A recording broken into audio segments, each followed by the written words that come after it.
মালবাহী গাড়ি চলছে। আমরা যখন সিলেটের অবস্থা দেখি, দেখার পর খুব আশ্চর্য লাগে। তা আসলে এখন সিলেটের মতো দ্বিতীয় সিলেটে রূপান্তরিত হয়েছে কুড়িগ্রাম জেলা। সেখানে মানুষ রাস্তায় চলতে পারে না। অনেক মহিলারা, ছোট বাচ্চারা, বৃদ্ধা লোকেরা তারা বাড়ির থেকে বাহির হইতে পারে না, শুধু পানি আর পানি। রাস্তা পানির নিচে ডুবে আছে।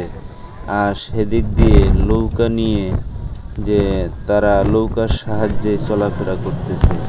অসহায় কিছু পরিবার, তারা গরু ছাগল এবং মানুষরা নিজেই রাস্তার পাশে তাম্বু লটকে আছে। বাড়িতে শুধু পানি আর পানি। পানি দেখেই অবাক লাগে। আপনি এই চ্যানেলে নতুন হলে সাবস্ক্রাইব করুন। কুড়িগ্রামের সংবাদ আগে পেতে সহযোগিতা হয়ে যাবে। দেখেন অবস্থাগুলি, যে আসলে এখানকার লোকেরা কতটা কষ্টে জীবনযাপন করতেছে। সকলেই তাদের জন্য দোয়া করবেন, আল্লাহ তাআলা যেন তাদেরকে ধৈর্য ধারণ করার তৌফিক দান করেন এবং অতি দ্রুত এই পানি যেন নেমে যায়, তারা সুখী পরিবারে রূপান্তরিত হয়।